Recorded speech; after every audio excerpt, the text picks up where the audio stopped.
Bienvenidos y bienvenidas a una nueva edición de Temas y Debates. Les saluda Ricardo Sosa. En esta oportunidad damos inicio a una nueva serie de programas. En este caso, vamos a abordar el impacto de la pandemia del COVID-19 en la economía y las finanzas de El Salvador.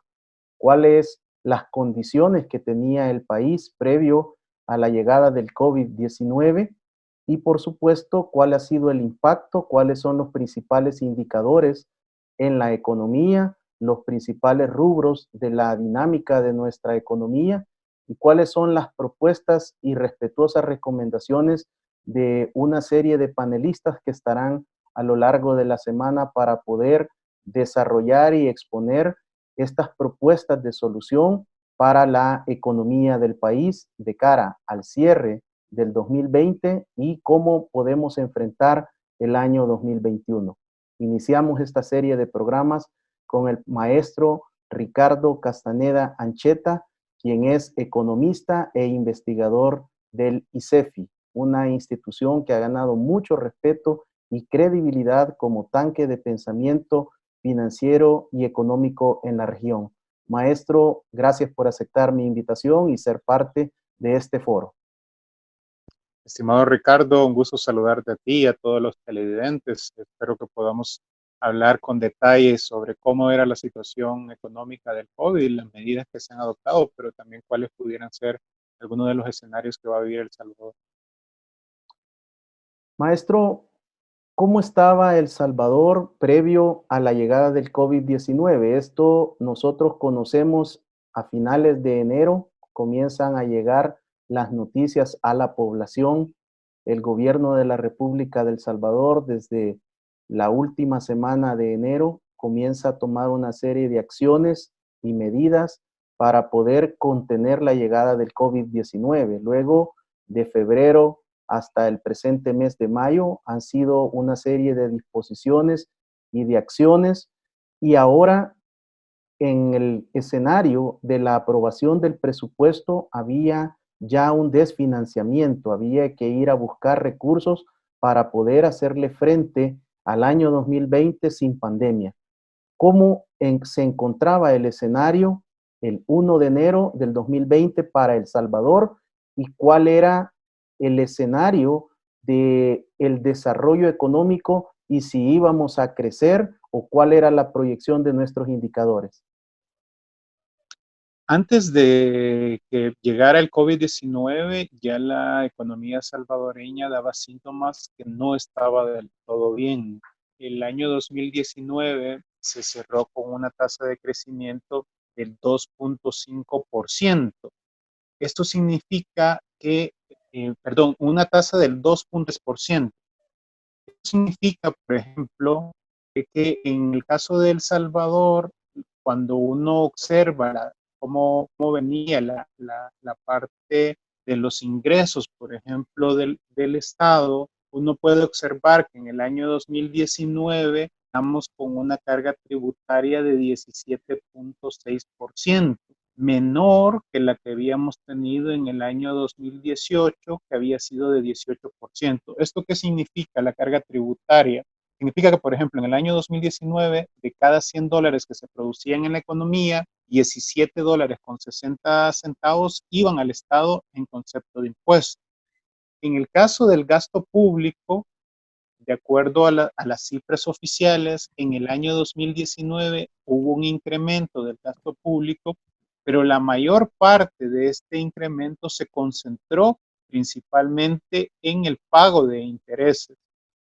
Si uno observa incluso años atrás, ¿no? Desde el año 2014 hasta el año 2019, mientras el gasto de capital de El Salvador se ha venido reduciendo considerablemente, lo que ha ido aumentando más es el pago de intereses. Y hay que decirlo, Ricardo, el año pasado, por ejemplo, en el presupuesto, una cuarta parte se destinó para el servicio de la deuda, es decir, para pagar intereses y para pagar amortización.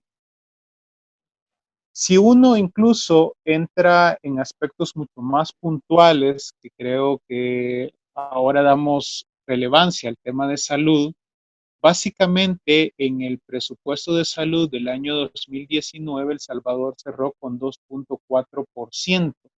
Significa que el gasto de salud de El Salvador del año 2019 fue el mismo que tenía en el año 2010. Evidentemente, esto era muy preocupante porque esto se traducía en bajos niveles de cobertura y demás.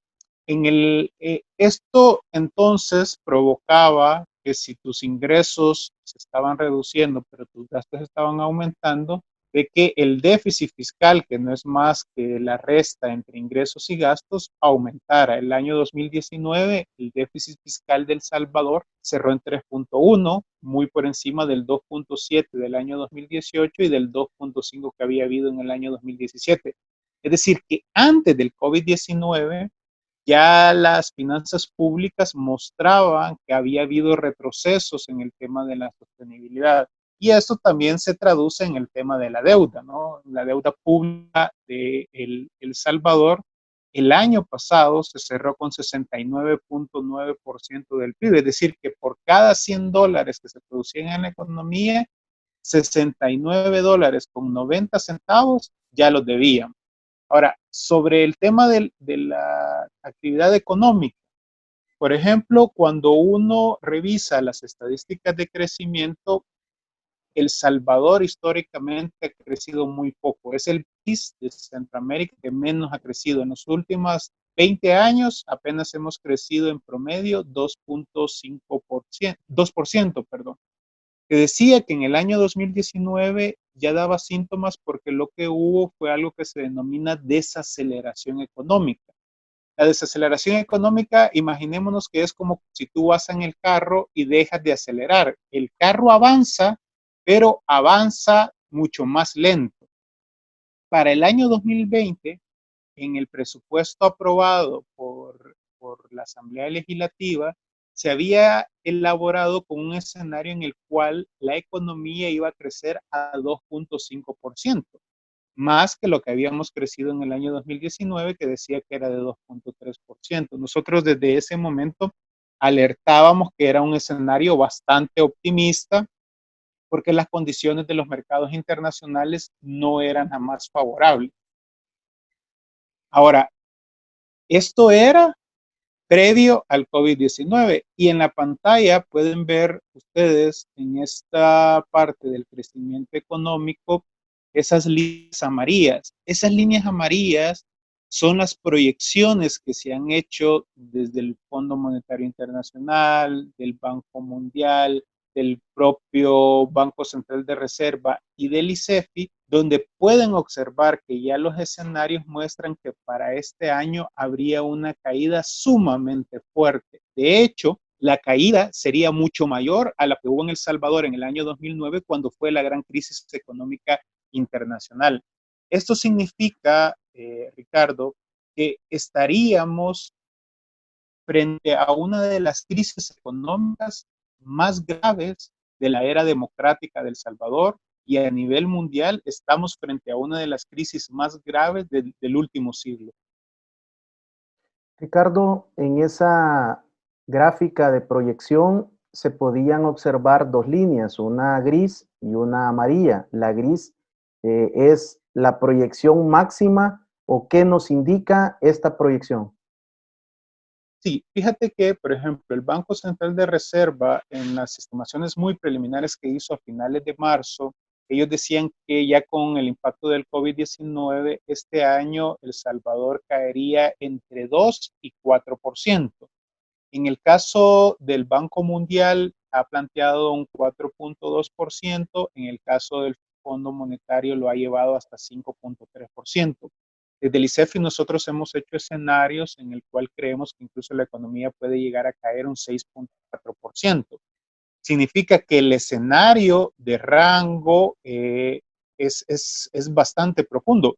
Pero quizás lo más importante, Ricardo, es que la mayor parte de estos escenarios los realizamos a finales de marzo y las primeras semanas de abril, pero no se tomaba en cuenta que la cuarentena en El Salvador se iba a extender tanto tiempo y que además las medidas cada vez iban a ser más drásticas. Significa que los escenarios que posiblemente eran los más pesimistas, en estos momentos ya se convierten en los escenarios más optimistas.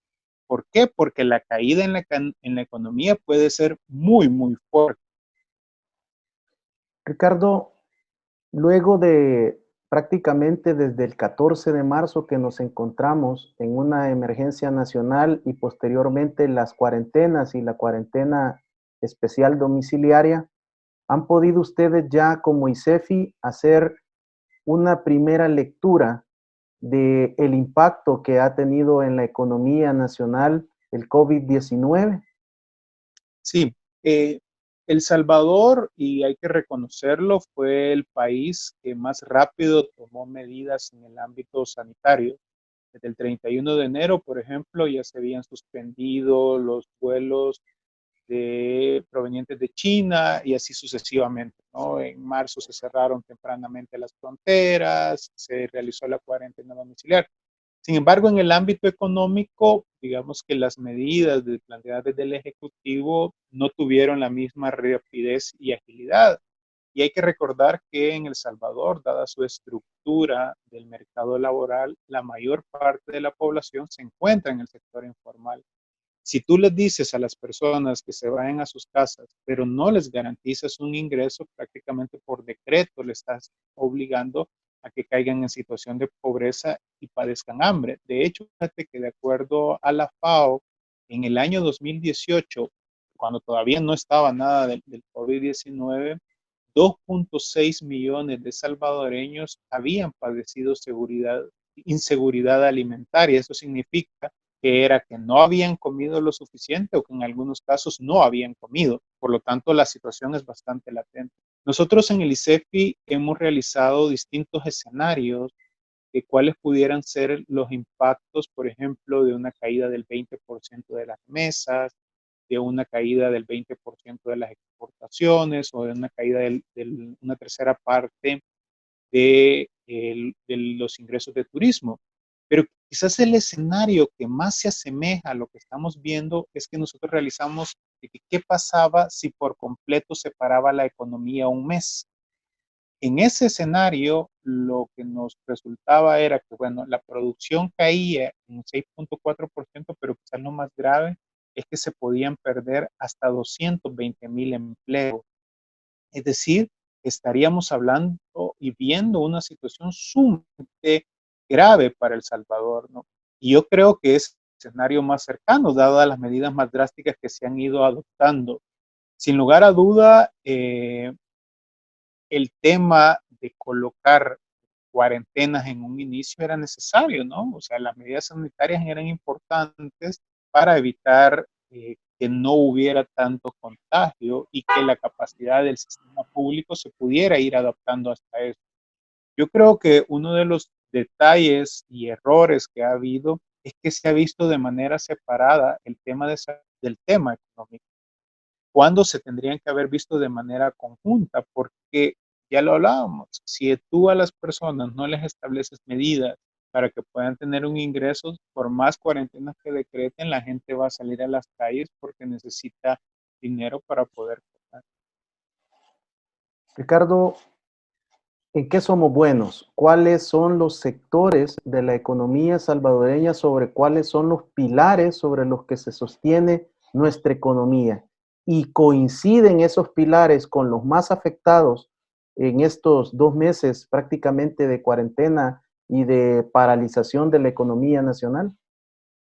Fíjate que básicamente cuando uno revisa la estructura productiva de El Salvador, en su mayor medida dependemos del comercio, especialmente del comercio al por menor, ¿no? Este es uno de los sectores que se ha visto más afectado porque en su mayoría se encuentra en el sector informal. Adicionalmente, otro de los sectores que en El Salvador había mostrado un poco más de dinamismo era el de maquilas, que también por sus características va a ser afectado porque esta no es una crisis que solo está pasando en El Salvador, sino está pasando a nivel mundial. Entonces se va a esperar una caída muy fuerte de las exportaciones y por lo tanto este sector va a ser de los más afectados. Un sector que a lo mejor en su proporción no era tan representativo de la producción, pero sí había sido el más dinámico que más había estado creciendo en los últimos años había sido el sector turismo. Y este va a ser el sector que sin lugar a dudas va a ser el más golpeado para este año. No solo porque eh, justo todo esto pasó en los meses en los que más turistas vienen a El Salvador, como es el tema de la Semana Santa, sino porque las repercusiones, los efectos que va a tener el COVID, se espera que vaya a haber una caída bastante fuerte de las personas que vengan a El Salvador los próximos meses. Y de hecho, era una de las grandes apuestas del Ejecutivo, toda la parte de turismo, recordemos el tema de Surf City y demás. Entonces, estos son de los sectores más afectados. Pero en el caso de El Salvador ahorita, como las medidas han ido siendo cada vez más drásticas, prácticamente estamos hablando en su totalidad, todas las actividades económicas se van a ver afectadas. Quizás sería mucho más sencillo hablar de cuáles son los sectores que se han visto más beneficiados, ¿no? Por ejemplo, el sector de supermercados, el sector de farmacias, que evidentemente estos son como los sectores ganadores, también el tema de transporte, sobre todo transporte a domicilio de alimentos y demás, que son sectores emergentes en los son los que mejor han logrado aprovechar esta crisis, pero el resto de sectores en su conjunto se van a ver afectados de manera negativa. Ricardo, hay dos sectores que me interesa escuchar su opinión. El primero, el impacto de la remesa, sobre todo por la pérdida de empleos en los Estados Unidos en el sector formal, pero muchos de nuestros compatriotas están prácticamente trabajando en lo oculto. Y la segunda área importante es de revisar cómo va el tema de los call centers en El Salvador, que son empresas que dependen de sus contratos en el mundo y el impacto que puede estar teniendo el cierre de estos centros de trabajo tendrá un impacto directo, me imagino, en el tema del empleo, pero también de los ingresos. Sin duda, en el caso del primero, en las remesas, la caída de empleo de Estados Unidos, porque en Estados Unidos la ventaja que tienen es que tienen un sistema estadístico muy bueno y prácticamente se puede ir monitoreando día a día, es que la caída, Ricardo, solo se puede comparar con la Gran Depresión de 1929. Es decir, para los economistas estamos viendo sucesos inéditos, cosas que solo las habíamos leído en los libros de texto y ahora estamos pudiéndolo observar lastimosamente que los efectos evidentemente van a ser muy negativos para nuestros países y particularmente en El Salvador porque las remesas representan un 20% del Producto Interno Bruto, es decir, en buena medida uno de los motores de la economía salvadoreña ha sido las remesas. Esto ha permitido que muchos hogares no caigan en pobreza, que los niveles de consumo en El Salvador se pudieran mantener.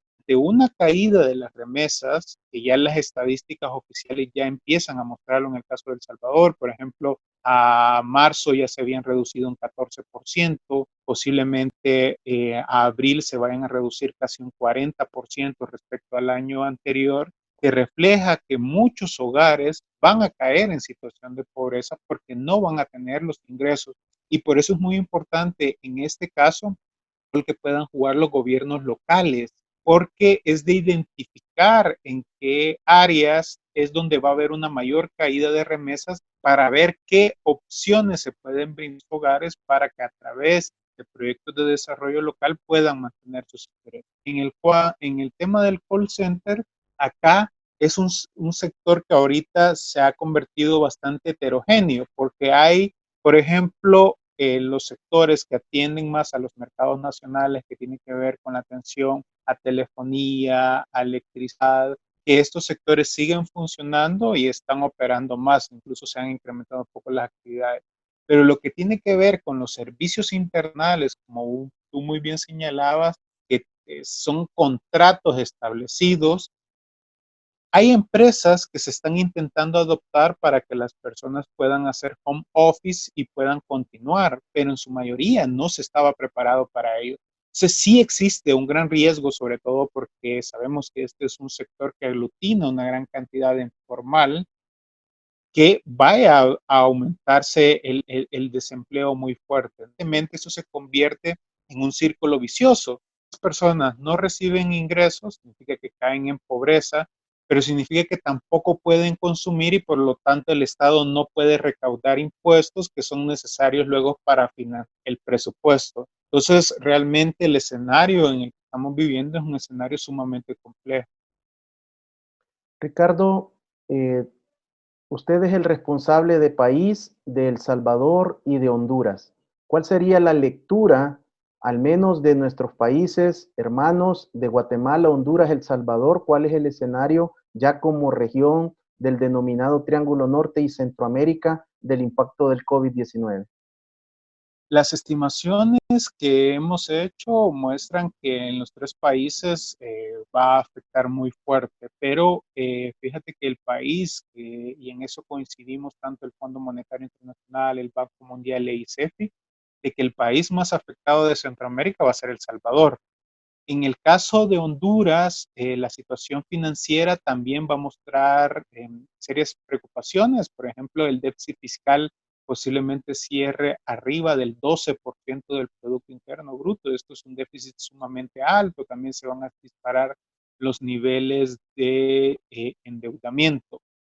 Quizás la ventaja que tenemos en El Salvador es que aun cuando nuestro sistema de salud no es de los mejores, sí está mejor preparado, por ejemplo, que el que tiene Guatemala y Honduras. Para poner unos datos, en Guatemala la infraestructura de salud que tiene en estos momentos es la adecuada para atender la población que había en 1970, no la población que hay en 2020. Y entonces esto es un problema muy serio y por eso incluso hemos observado que hace unos días se tomaron unas medidas cada vez más fuertes en Guatemala. En el caso de Honduras, por ejemplo, de acuerdo a unas estimaciones, 2.5 millones de personas no tenían acceso al sistema de salud. Es decir, que estamos hablando de países sumamente críticos. Y hay que recordar que antes del COVID-19 en Centroamérica, que somos 45 millones, 22.5 millones estaban en situación de pobreza. De estos, el 70% vivían en El Salvador, en Guatemala y en Honduras. Es decir, que somos los países que estábamos menos preparados y que somos los países en los cuales el impacto va a ser mayor. Gracias por esta primera aproximación al fenómeno económico y fiscal de El Salvador dentro de la pandemia del COVID-19. Al regresar, conoceremos cuáles son las propuestas y las recomendaciones tanto del maestro Ricardo Castaneda como lo que propone el Instituto Centroamericano de Estudios Fiscales, ICEFI. Regresamos.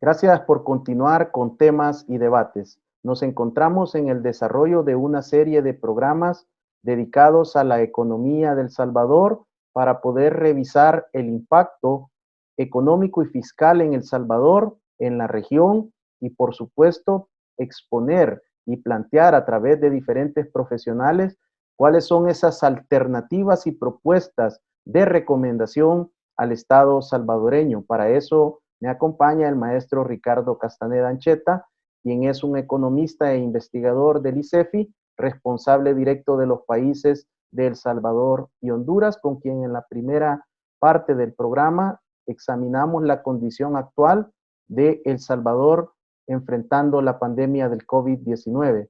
Maestro, en términos sencillos, ¿cómo podemos orientar y explicar a los amigos televidentes y cibernautas qué es el Producto Interno Bruto? En diferentes entrevistas de radio y televisión les escuchamos a ustedes hablar del PIB, del Producto Interno Bruto, pero muchos televidentes se preguntan cómo lo podemos comprender de manera práctica. El Producto Interno Bruto es la sumatoria de todo lo que se produce en El Salvador en un año. Es decir, que si sumamos, por ejemplo, lo que producimos de maíz, col, arroz, más lo que producimos en zapatos, en ropa, se suman incluso el tema de servicios como cortes de cabello, seguridad privada, etcétera. Todo eso, si lo sumamos, es lo que denominamos el Producto Interno Bruto. ¿Y por qué es que se utiliza mucho la referencia del Producto Interno Bruto? Porque es el que nos indica como cuántos ingresos tenemos como país. Eso, por ejemplo, cuando hablamos de la deuda, de que la deuda representa el 70% del PIB, lo que estamos diciendo es que debemos casi 70% de los ingresos que vamos al país. O cuando hablamos de que la carga tributaria de El Salvador antes del COVID-19 era de 18.2% del PIB, significa que por cada $100 que teníamos de ingreso, 18.2 los pagábamos como impuestos. Por eso es que el PIB se utiliza mucho como referencia para los distintos indicadores económicos, tanto a nivel nacional como a nivel internacional. ¿Cuál es la relación del Producto Interno Bruto? Porque podemos como país estar generando mucho a través de los diferentes rubros de la actividad económica, pero eso nos hace un país eficiente y productivo, o a la hora de sumar con nuestros costos y nuestros egresos hay un saldo negativo. Bueno, digamos que se utilizan para el tema de productividad del país otra parte de indicadores que hay, por ejemplo, específicos, lo que tiene que ver cuánto se produce por cada persona, y hay una relación entre insumos, cuáles son los resultados. En el caso de El Salvador, por ejemplo, cuando uno revisa de la balanza comercial, que la balanza comercial son las exportaciones menos las importaciones, es decir, cuánto vendemos al exterior y cuánto compramos del exterior, nosotros siempre tenemos un saldo negativo, porque esto significa que siempre le compramos más a países extranjeros que lo que nosotros le vendemos a ellos.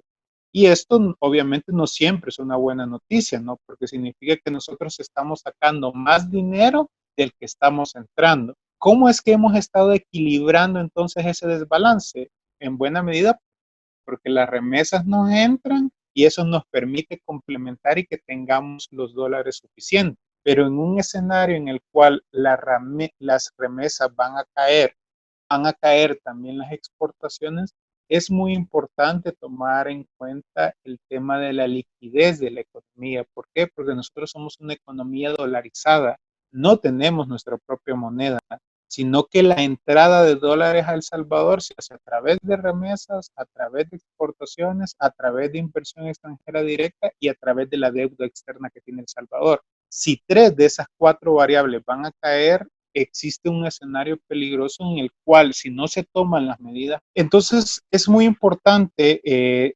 señalar la importancia de que en el caso de El Salvador las medidas que se adopten tomen en cuenta todas estas aristas, ¿no? Otro de los factores que también se utilizan mucho cuando uno está analizando particularmente la situación fiscal de El Salvador es cuánto tenemos de ingresos en el sector público. La mayor parte de ingresos en El Salvador provienen de impuestos, casi el 90% de los ingresos para el Estado provienen de impuestos, que además por la característica del sistema tributario en El Salvador, la mayoría vienen de impuestos al consumo, como cuáles, como el IVA. Si los ingresos son mayores que los gastos, entonces se dice que hay un superávit fiscal. El Salvador históricamente nunca ha tenido un superávit fiscal, siempre ha tenido un déficit fiscal. ¿Qué es déficit fiscal? Que tus gastos son mayores que tus ingresos. Cuando hay déficit fiscal, significa que tú para poder equilibrar eso tienes que recurrir a deuda. Y por eso es que en El Salvador los niveles de deuda año con año, lejos de irse reduciendo, siempre se han ido incrementando. Este año en El Salvador lo que se va a esperar es una caída de los ingresos porque la actividad económica no está funcionando, la gente está comprando menos, hay menos empleo formal y por lo tanto se van a pagar menos impuestos. Pero por otro lado, el Estado necesita gastar más, ¿no? Gastarlo para educación, para atender a los grupos más vulnerables, para apoyar a las empresas. Entonces esto se te hace que haya una brecha sumamente enorme y por lo tanto tú necesites salir a adquirir deuda. ¿Cuál es el detalle en el caso de El Salvador? Que ya los niveles de deuda previo al COVID-19 ya eran unos niveles de deuda sumamente altos. Fíjate que las recomendaciones de organismos internacionales es que para países como El Salvador, su nivel de deuda debe ser del 40% del Producto Interno Bruto. Nosotros el año pasado cerramos casi con 70% del Producto Interno Bruto, pero de acuerdo a las estimaciones del ICEFI, con los 3.000 millones de dólares adicionales que han sido aprobados por la Asamblea Legislativa para adquirir deuda, este año El Salvador puede cerrar con una deuda del 90% del Producto Interno Bruto. Es decir, que en el año 2020 podemos cerrar con un escenario en el cual por cada $100 que produzcamos entre todos los salvadoreños, ya 90 dólares ya los debamos. Ricardo, el gobierno anterior desarrolló un cambio sobre la nueva forma de medir el Producto Interno Bruto. ¿Cuál es el real? ¿Cuál es el que realmente ustedes, los economistas, los financieros, están tomando como dato base de este indicador que es tan importante como usted lo expone? Sí, en El Salvador durante muchísimos años no se había actualizado lo que se conoce como el sistema de cuentas nacionales. ¿Por qué? Porque hay metodologías que te permiten recoger de mejor manera realmente cómo está funcionando la economía. En el caso de El Salvador, para que tengan ustedes idea, el sistema de cuentas nacionales respondía a una lógica de allá de los años 90. Básicamente ya en América Latina, solo El Salvador y Belice tenían tan desfasado su sistema de cuentas nacionales. Entonces se hizo una actualización en el año 2018 sobre la forma como se recaba información. Y lo que resultó es que con esta nueva metodología, la economía de El Salvador era más pequeña de lo que nos imaginábamos. Casi era una economía más pequeña en un 15%. ¿Eso significa que la realidad cambió? No, la realidad era la misma. Lo que pasa es que como que ahora tenemos mejores lentes. Es para que tengamos una idea de lo que se hace con la metodología, ¿no? Tú te colocas mejores lentes y te dices, resulta que ahora la economía es más pequeña. Entonces, como la economía era más pequeña y muchos de los indicadores de deuda, de ingresos, se miden respecto al Producto Interno Bruto, resultó que la deuda entonces era más grande, que el déficit fiscal de El Salvador también era más grande, y eso es muy importante. Pero los datos que nosotros tomamos y toman todos los economistas y los organismos internacionales son los datos proporcionados por el Banco Central de Reserva. Entonces se están utilizando ya la nueva actualización del sistema de cuentas nacionales que se realizó en el año 2018. Que fue un monto cercano a lo superior a los 26.000 millones de dólares. Fíjate que ya el Producto Interno Bruto de El Salvador, por ejemplo, para el año 2019 ya anda cercano a los 25.000 millones de dólares. Efectivamente, ese es lo que se produce en la economía entre todas y todos, ¿no? Ahí tomamos en cuenta desde lo que se produce en Aguachapán, pasando por Chalatenango, San Salvador, La Libertad, hasta lo que se produce en la Unión. Ricardo, ¿qué impacto tiene el sector informal en El Salvador? Eh, la Asociación Nacional de la Empresa Privada ha manejado que el 72% de la economía de El Salvador está sostenida sobre este sector informal y únicamente el 28% es la formalidad y por lo tanto lo que tributa. ¿Cuál es el impacto en una economía basada en la informalidad cuando en este momento ese sector está completamente paralizado? Sí, efectivamente, de acuerdo a las estadísticas de la Organización Internacional del Trabajo, en El Salvador los niveles de informalidad son cercanos al 70%, es decir, que por cada 10 empleos que hay en la economía, 7 se encuentran en el sector informal. Hay varios problemas con esto, ¿no? Uno, quizás de los más importantes, que estas personas no tienen protección social, no tienen acceso al seguro social, no cotizan para una pensión. Entonces, en esos momentos, por ejemplo, en los países desarrollados, dicen, vamos a decretar una cuarentena, todo el mundo se va para su casa. Bueno, está el seguro social que tranquilamente a estas personas les sigue pagando y tienen un ingreso. En nuestro país, estas personas viven de lo que venden prácticamente el día a día. Entonces no tienen más ingresos. Este es un problema muy, muy serio. El otro problema que hay para la economía es que generalmente en el sector informal, por sus características, no se genera mucho valor agregado. y entonces los niveles de productividad de la economía en su conjunto hace que sean bastante bajas. ¿Por qué? No hay inversión suficiente, los niveles educativos son muy bajos y otros problemas que son más de carácter estructural. Y para las finanzas públicas, por supuesto, también tiene un impacto porque estas empresas, al no estar formalizadas, no pagan el impuesto sobre la renta. Ahora, no obstante, sí es importante decir que estas empresas, aun cuando están en el sector informal, siempre pagan en su mayoría el IVA, porque el IVA, por la forma como se cobra cuando se compran los productos, ¿no? Entonces, digamos que sí hay niveles de evasión importantes en el sector informal, pero sobre todo en los impuestos directos.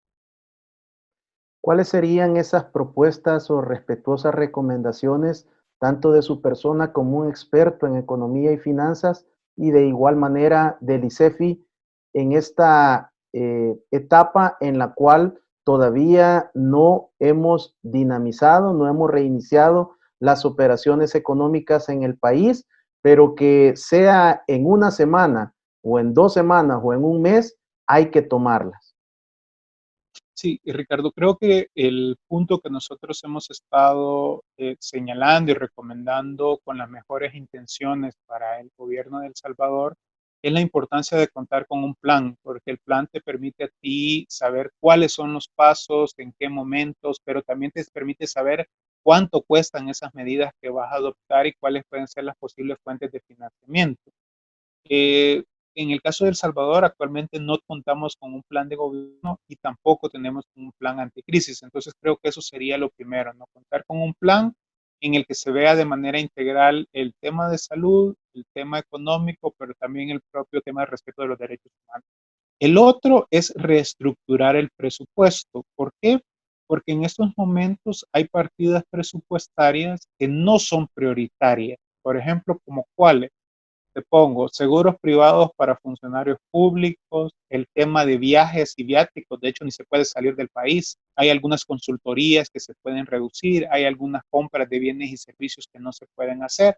Entonces hay que reestructurar el presupuesto para que esos gastos que en estos momentos no son necesarios, tú los envíes hacia aquellas instituciones que sí son importantes, como cuáles, como el Ministerio de Salud, por ejemplo. Adicionalmente, nosotros creemos que dada la estructura de la economía de El Salvador, en el que la mayor parte de empresas son micro, pequeñas y medianas empresas, se priorice desde el Estado que las compras que vaya a hacer se las haga principalmente a estos sectores. Con esto permiten que los ingresos de estas empresas no bajen, pero también permite que no aumente considerablemente el desempleo. También nosotros hemos señalado la importancia en estos momentos de asegurarle a las personas a través de los gobiernos locales particularmente, porque sabemos que de los fondos que ha aprobado la Asamblea Legislativa, los gobiernos locales les corresponde casi 600 millones de dólares, proyectos para garantizar, por ejemplo, el acceso al agua potable a todas las personas, porque también para combatir el COVID-19 es fundamental que todas las personas tengan agua. Y además con este tipo de proyectos se genera mucho empleo a nivel local, que si bien es cierto es de carácter temporal, pero te permite sostener algunos niveles de ingresos. Entonces, estas son algunas de las medidas que hemos recomendado en el muy corto plazo. Pero también creemos nosotros importante ir avanzando en la universalización, por ejemplo, de la salud.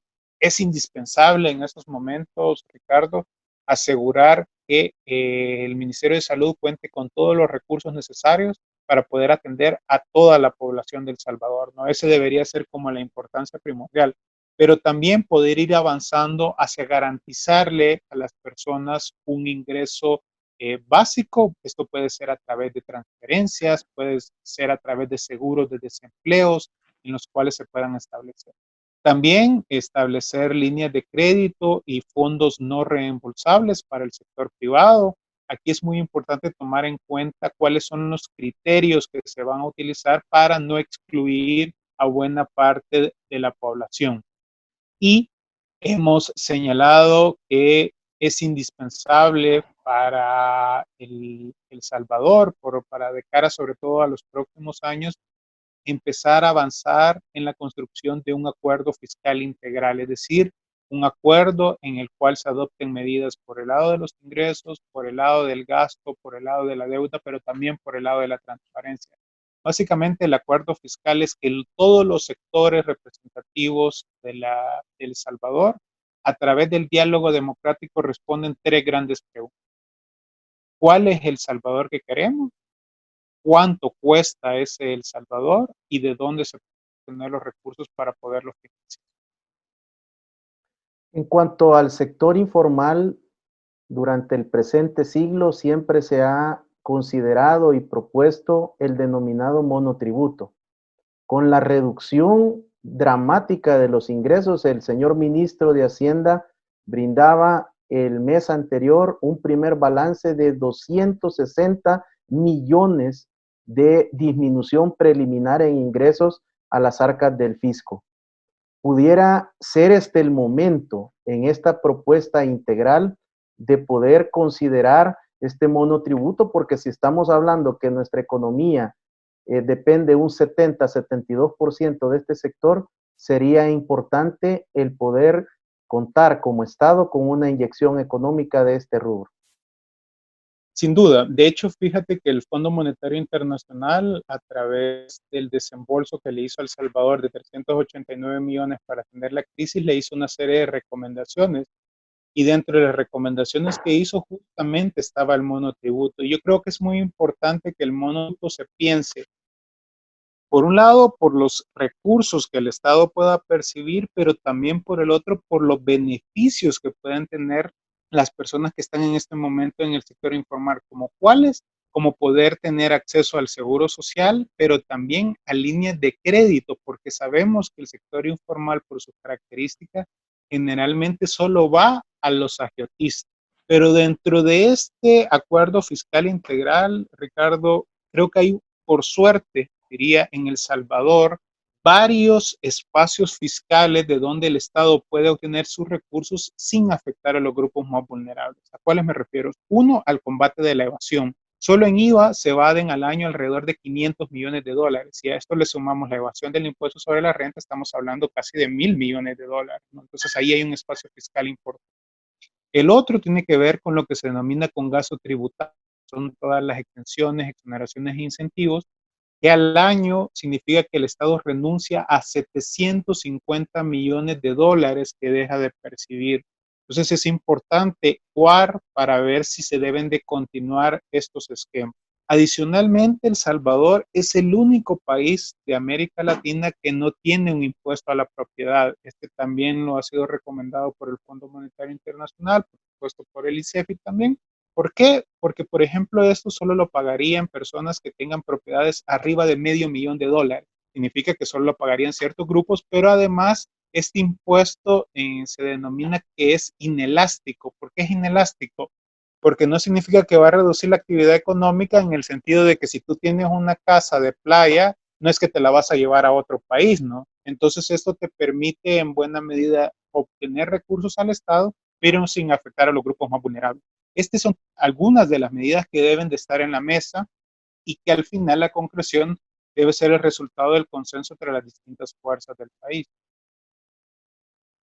Es nuestra economía eh, a nivel de estos rubros de la economía, de cierto nivel de empresarios y de personas naturales o de sociedades anónimas, lo suficiente como para poder proporcionarle una inyección económica a través del impuesto de la propiedad que sea capaz de ayudarle al gobierno a paliar la situación de las finanzas públicas.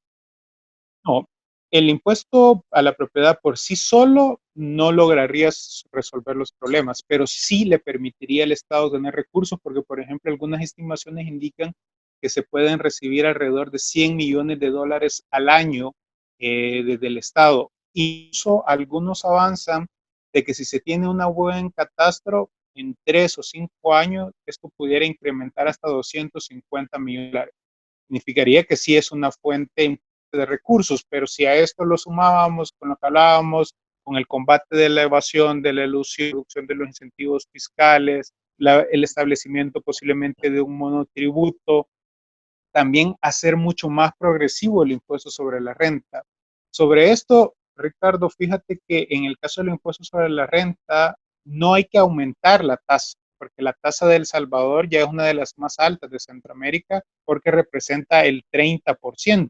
Lo que hay que hacer es aumentar la tasa efectiva, porque la tasa efectiva, de acuerdo a los datos del Ministerio de Hacienda, para las empresas solo es de apenas 2.6%, pero particularmente es el 10% de las empresas con más ingresos los que pagan menos. ¿Y esto por qué es? Por cómo se cobra el impuesto sobre la renta en El Salvador. Los sistemas tributarios más modernos tienen lo que se llama el principio de renta mundial, es decir, que tú declaras lo que generas en el país, pero también declaras lo que generas en otros países. ¿Por qué?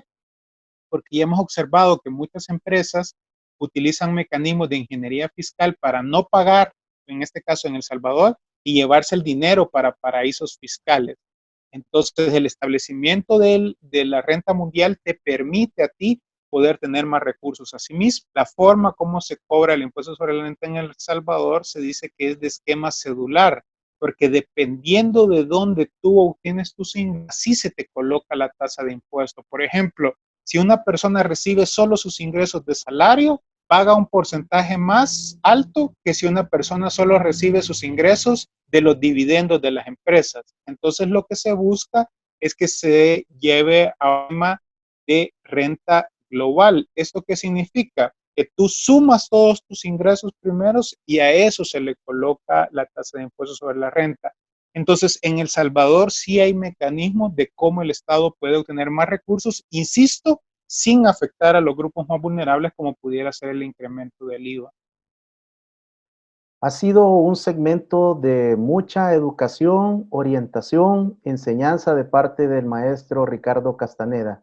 Hemos aprendido mucha terminología y sobre todo hemos escuchado una serie de propuestas y de recomendaciones al Estado salvadoreño, porque no solo tiene que ver el gobierno, el órgano ejecutivo, sino que son acciones como Estado en el cual incluye a todos los sectores del país. Al regresar, conoceremos más propuestas y más recomendaciones de parte del maestro Ricardo Castaneda y del Instituto Centroamericano de Estudios Fiscales, ICEFI.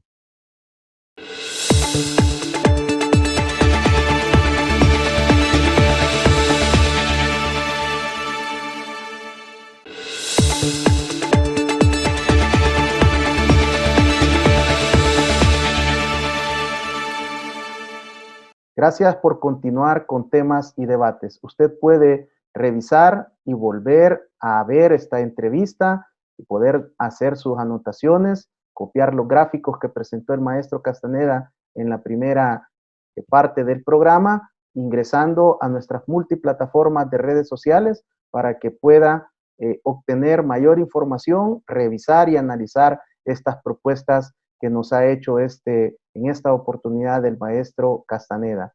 Ricardo, uno de los aspectos que usted nos exponía en el segmento anterior es la necesidad de que el Estado, que el gobierno obtenga mayores recursos. Una de las posibilidades que se viene manejando ya por años y en gobiernos anteriores ha sido la posibilidad o la recomendación de incrementar al menos 2 puntos porcentuales en el impuesto al valor agregado IVA. ¿Cómo evalúan ustedes esta posibilidad y si será necesario más tributos para que el gobierno central pueda fondear ese más de 90% que viene producto vía impuesto? Sí, fíjate que nosotros hicimos un estudio desde el ICEFI sobre cuáles pudieran ser los impactos en El Salvador a aumentar la tasa del IVA del 13 al 15%. No solo queríamos en términos de recaudación, sino sobre cuáles serían los impactos que pudieran haber, sobre todo en el tema de pobreza y desigualdad. Y lo que los datos nos indicaban es que si se aumenta el IVA del 13 al 15% sin hacer otro tipo de medidas, automáticamente 150,000 personas que en esos momentos no estarían en situación de pobreza, caerían en situación de pobreza, ¿no? Y esto es por las características del IVA. El IVA Lo pagan todas las personas, independientemente se encuentren en el área rural, en el área urbana, independientemente tengan altos niveles de ingreso o bajos niveles de ingreso, pero proporcionalmente hablando, afecta más a los grupos de menores ingresos. Por eso es que desde el ICEFI nosotros hemos recomendado que antes de aumentar el IVA, posiblemente dentro de unos años va a ser inevitable aumentar el IVA, pero antes de aumentar el IVA, primero se logren completar todos esos espacios de ingresos que tiene El Salvador sin afectar a los grupos más vulnerables, y era lo que hablábamos en el segmento anterior, ¿no? El impuesto al patrimonio, la reducción y combate frontal a la evasión y a la elusión, el tema de la reducción de los incentivos fiscales, exoneraciones, exenciones a través del gasto tributario, hacer más progresivo sobre la renta. Entonces el Estado tiene espacios de donde puede obtener recursos sin afectar a los grupos más vulnerables. En cuanto a la necesidad de una inversión social extraordinaria e inédita que ya El Salvador requería previo a la pandemia del COVID-19, ¿cómo abrir ese espacio para que el Estado salvadoreño pueda reconsiderar la necesidad de ir a las causas estructurales de combatir la pobreza extrema, la marginación y la exclusión como vía de desarrollo ahora que vamos a quedar después de este efecto post-pandemia? Creo que tú acabas de tocar el corazón realmente de lo que hay que hacer en los próximos días. El COVID-19 realmente lo que vino es a desnudar esos problemas que como sociedad hemos dado por décadas y que siempre hemos ido pateando la pelota hacia adelante. Creo que ahora, y dependiendo cómo se observe esta crisis, puede ser una oportunidad para empezar a resolver esos problemas estructurales, ¿no? Creo que nadie duda, por ejemplo, de la importancia de que tengamos un sistema de salud universal en el que todas las personas realmente puedan tener acceso, pero que además sea de buena calidad. Porque en estos momentos, por ejemplo, independientemente de tus niveles de ingreso, vas a ir a parar al sistema de salud pública. Y qué mejor entonces que esté sumamente fortalecida. Pero también lo mismo nos va a pasar con el tema de educación. Fíjate que, dado los impactos que va a tener el COVID-19, muchas personas que ahorita tienen a sus hijos en el sector privado, es muy posible que no vayan aposteando ese sistema privado y por lo tanto deban de enviar a sus hijos al sistema de educación. Entonces también es importante tener un sistema de educación universal, pero también de buena calidad, ¿no?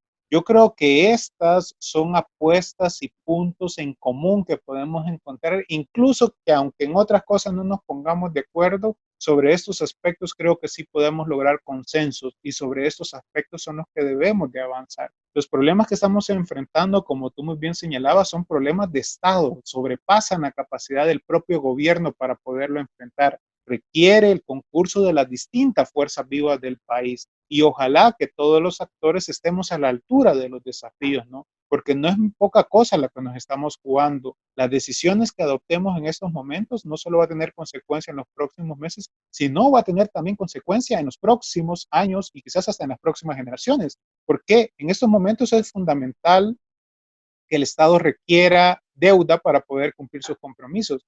Pero esa deuda debe ser utilizada de manera estratégica y no nos podemos dar el lujo de desperdiciar ni un solo centavo. ¿Por qué? Porque luego hay que pagar esa deuda y entonces tenemos que asegurar que haya salud, pero que también haya mejores condiciones para todas las personas, que haya una mejor economía para que al final podamos luego poder honrar todos esos compromisos que ahora estamos adquiriendo. ¿Han ofrecido como ICEFI el aporte, la contribución o el ofrecimiento al gobierno de la República para ayudarle a construir este plan, esta hoja de ruta económica financiera, debido a que es de esperar que los principales actores, el presidente de la República, el gabinete de salud ampliado, el gabinete económico y social, se encuentran inmersos en la operatividad de atender la crisis de la pandemia COVID-19? Pero existen actores intelectuales del mundo académico como el ICEFI que pueden facilitarle la hoja de ruta y esta construcción al gobierno. ¿Han tenido algún acercamiento, maestro? Uno de los propósitos del conocimiento, sino que ese conocimiento pueda servir para el momento de tomar decisiones públicas, ¿no? Nosotros desde hace varios años hemos venido trabajando en El Salvador distintas propuestas, por ejemplo, para lograr un acuerdo fiscal integral. De hecho, el actual gobierno lo adoptó dentro del Plan Cuscatlán. Si ustedes revisan la parte fiscal, ahí podrán ver cómo ellos tomaron en cuenta nuestras recomendaciones. En el marco de la crisis le hemos hecho llegar una serie de recomendaciones desde casi que empezó, por ejemplo, de cuáles pudieron haber sido alternativas para la entrega de las transferencias. Y nuevamente nosotros aprovecho para este medio para reiterar nuestra total disposición para poder ayudar y colaborar y poner el conocimiento que tenemos para la construcción de estos acuerdos que son tan importantes, ¿no? También hemos coincidido con otras fuerzas vivas como el Colegio Médico, PESPAD, Servicio Social Pasionista, para también plantear la necesidad de que esto sea un plan de carácter integral en el que se pueda ver de manera articulada el tema económico, pero también el tema sanitario, y en conjunto todas estas organizaciones hemos tendido la mano, ¿no? Desde el ICEFI nosotros vamos a seguir analizando lo que suceda, pero también vamos a seguir colocando las recomendaciones porque estamos convencidos que aún en esta crisis todavía podemos aspirar a vivir en una mejor sociedad. Ricardo, quiero agradecerle el haber aceptado mi invitación, su participación, el exponernos a través también de gráficos que nos han permitido ilustrarnos y ubicarnos mejor en el contexto económico y fiscal del país. Muchas gracias por sus aportes a todos los televidentes de Canal 67 y por supuesto el aporte que usted en lo particular y como ICEFI le están brindando al país y a la región centroamericana. No, muchas gracias a usted, Ricardo, por el espacio, por la posibilidad también de explicar algunos conceptos que a veces lo damos por sentado, pero creo que es muy importante que la ciudadanía comprenda que el tema económico no solo se lo debemos de dejar a los economistas, a los ministros de Economía o de Hacienda, debe ser también parte de nuestra discusión ciudadana porque es ahí donde se está en juego el futuro de nuestro país y por lo tanto la participación ciudadana en estos temas también es muy importante, así que muy agradecido por este espacio. Ha sido el maestro Ricardo Castaneda Ancheta, economista e investigador del Instituto Centroamericano de Estudios Fiscales ICEFI.